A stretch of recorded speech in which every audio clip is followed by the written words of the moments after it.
How to add a WhatsApp button in Instagram profile. Let's get started. Launch your Instagram app. Here we go. You will land to the home page. Now head towards the profile. After you land to the profile page, at the top right corner you can find 3 bars. Click on it. Head towards the option of settings and privacy. Now over here you're gonna find different sections. Scroll down.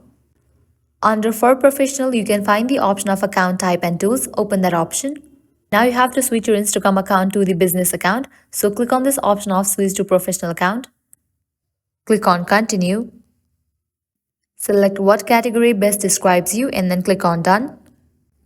Now here you have to select business and then click on next.